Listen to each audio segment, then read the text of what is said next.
Good afternoon, and welcome to the Subcommittee on Landmarks. At this time, we ask you please silence your phones. Thank you for your cooperation. Chair Lewis, we are ready to begin.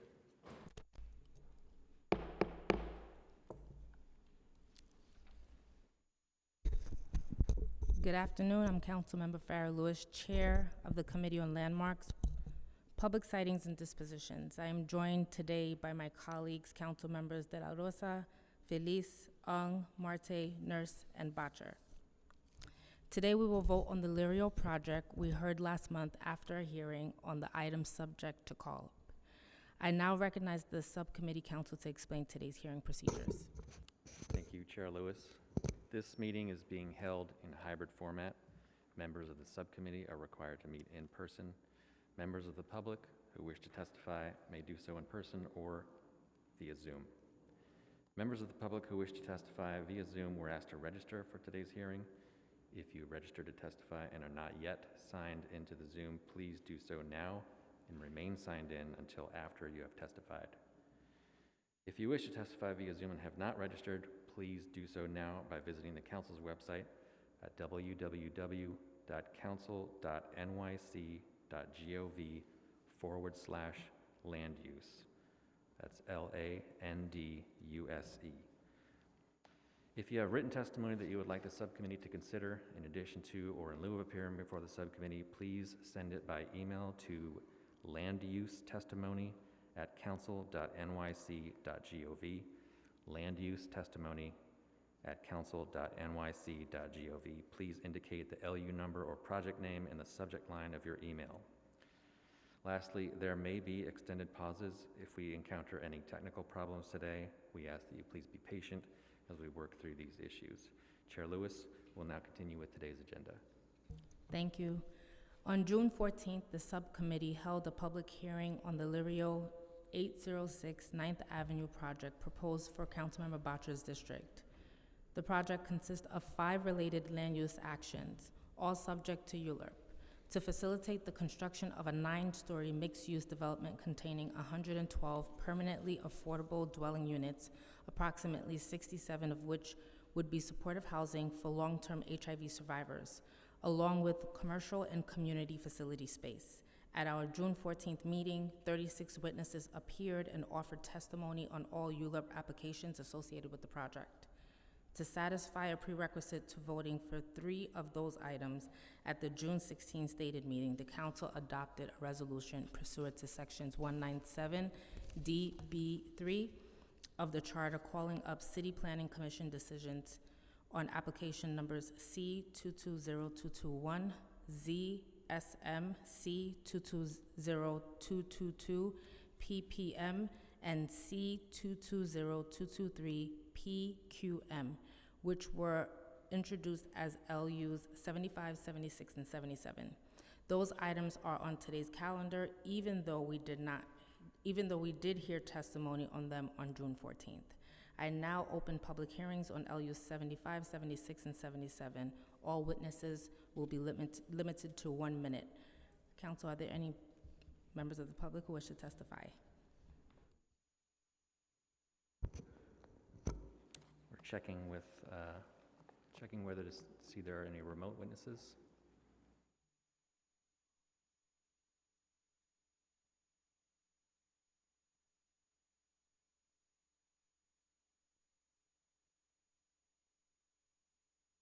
All right, we have 1 remote public hearing, public testimony. Do we have John Smallwood available to testify remotely? John Smallwood.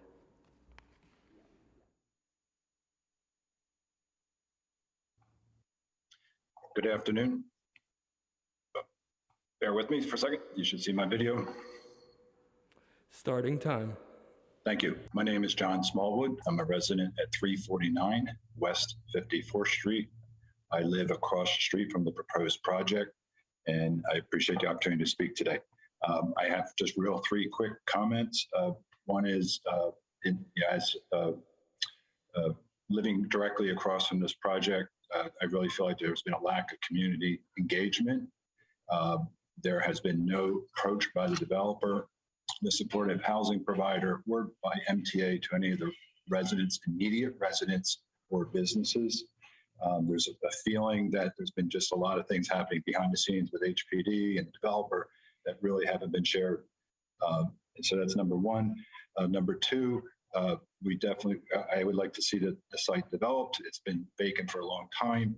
Certainly support affordable housing, but the uses that are proposed for this project it's really a supportive housing facility, not affordable housing.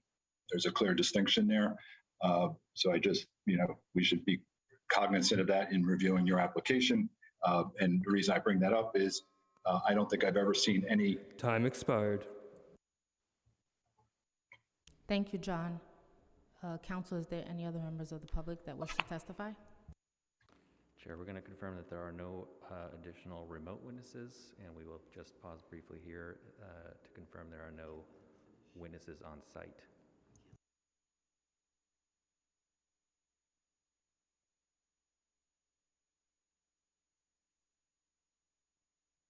Councilmember Bottcher would like Mr. Smallwood to finish. Mr. Smallwood just complete his thought, if that's okay. I don't know who's controlling the, okay. Mr. Smallwood, if you would like to finish your testimony?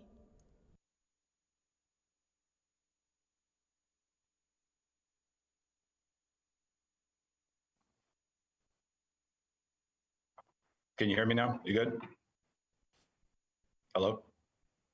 We can hear you. Okay. You can continue. Yeah, okay, thank you. So my last comment has to do on a big part of this project is there's a special use permit. This project wants to pierce the existing Clinton district, the height restrictions or height provisions of that. So there is a special use permit, and my question or comments are that it doesn't appear that they analyze all the properties. If you read the CPC findings, they only analyze the MTA Center and the Ford buildings behind.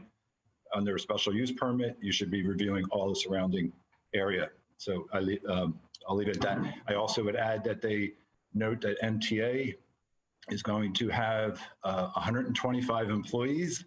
I really would love to see the data behind that. Or if I were reviewing this, I would want to know, from terms of environment, how are you introducing 125 people to this site? In addition to the existing MTA headquarters. And here again, I'm not against the project, but I just feel like there really hasn't been a lot shared with the community, or if I were reviewing this application, that I would want to understand how these decisions were made. Thank you. Thank you, Mr. Smallwood. Seeing no other members of the public wish to testify on LU 75, 76, and 77, the public hearing on these items is now closed. I now recognize Councilmember Bottcher to offer remarks. Thank you so much, Chair Lewis, and thank you to my colleagues. Today, we're voting on a project that will provide much-needed housing for low-income New Yorkers, formerly homeless New Yorkers, long-term formerly homeless survivors of AIDS, and also moderate income housing. This is a product of many, many, many meetings and discussions and countless phone calls over many years. This project has been on the table for a very long time, and today we've come up with something that I think is a great project that brought in a lot of input. We were able to get more units of moderate income housing included in the project. We got space, commercial space on the ground floor for a grocer. And we were able to get Stephen Stiles Farmers Market, the right of first refusal for a portion of that ground floor at below market rent, to be discussed more when the building's finished. But Stiles Market was destroyed by a building collapse a few years ago in the neighborhood. We've been trying to get Stiles reopened, so we're able to hopefully have him in this building. Would be a great addition to the neighborhood. The design of the building was the subject of much discussion. It started out in a much more brutalist design that did not fit the context of Hell's Kitchen, and we went as far as meeting on site with brick samples and we're much closer with the design, but there's a little more work to do. So the applicant has agreed to meet with us again in the next month to discuss the design more and finish refining it. And they're also going to erect a mock-up of the facade in the lot. The operations of the building, Hudson will have Lisa Management be the property manager of the building as a whole. Hudson will, Housing Works rather, will manage their 59 units of supportive housing. The building will be managed by Lisa Management. And we had many discussions about how to ensure that for the supportive units for long-term survivors of HIV and AIDS, that we really try to find those formerly homeless individuals with a connection to Hell's Kitchen, their last known address, familial ties in Hell's Kitchen, medical providers. So they're really going to work with us and make a real concentrated effort to help serve the formerly homeless long-term survivors of HIV and AIDS in Community Board 4. The zoning was a concern and is a concern because this is in the Special Clinton District in Hell's Kitchen. And if you look at the skyline of Manhattan, you'll notice a low-rise area in Hell's Kitchen. And that is a sacrosanct thing for good reason. And this is, you know, we're doing a rezoning in the special district. And one of the proposed zoning actions was to rezone that whole block from residential to commercial because there's going to be commercial office space in this new building on the second floor.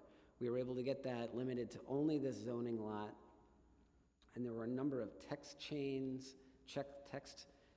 proposed that we were able to get changed favorably, working very closely with Community Board 4. And we're also, we have a letter from the chair of the City Planning Commission, Dan Garodnick, making it crystal clear that this in no way will create a precedent for other zoning actions. These are just some of the things that we've been working on in this project, in addition to getting a community advisory board. So I really want to thank my staff, my chief of staff, Sean Coughlin, my Community Board 4 liaison, Jordan Feiner, and community liaisons of the past that worked on this as well over the years. I want to thank City Council Land Use, Chelsea Kelly, Andrew Lassiter, and just in the last few days, I want to thank Paris Strader in his first 2 days on the job. He's been in the mix on this. And then all the staff at the various city agencies, the City Planning Commission and HPD, and Community Board 4, who we had many, many conversations with up until an hour ago. We're reviewing the commitment letter. And to all my colleagues for all your help and support. Thank you very much. Thank you, Councilmember. Hopefully you're prepared not to be a land use chair one day after everything you went through. With the support of the local council member, we will now vote to approve the modifications pre-considered LU 73, an application for an amendment to the text of the zoning resolution to create a new special permit and a new section 96-112 of the zoning resolution. Our modification would create the new special permit on section 96-104 and add conditions to the special permit to further limit its application to the project area. We will also vote to approve with modifications pre-considered LU 74, a zoning map amendment to replace portions of an existing R8 and R8/C1-5 district with a C6-2 district. Our modification would reduce the size of the proposed C6-2 district. We will also vote to approve related LU 75, 76, and 77. I would like to reiterate some comments that the CPC made about this application with respect to concerns from the local community board. While it's true that the preservation area sub-district within the special Clinton district has not had a rezoning from a residential to a commercial zoning district since its inception. We agreed that it's appropriate here to accommodate the unique site conditions in order to facilitate this development for 100% affordable housing.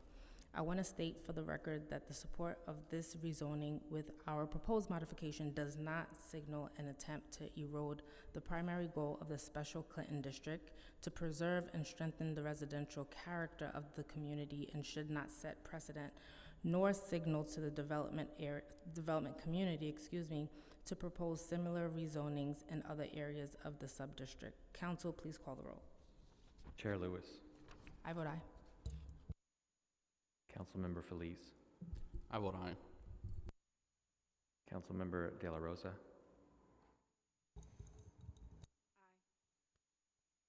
Councilmember Marte.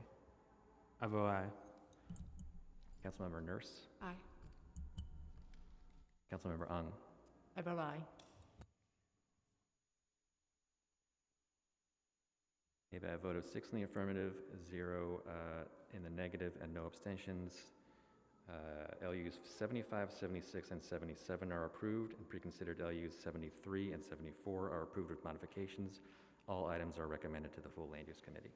Congratulations, Councilmember Botcher. That concludes today's business. I remind you that if you have written testimony on today's items, you may submit it to landusetestimony@council.nyc.gov. Please indicate the LU number or the project name in the subject heading. I would like to thank the members of the public, my colleagues, subcommittee council, and land use staff, and the Sergeant at Arms for participating in today's hearing. This meeting is now adjourned.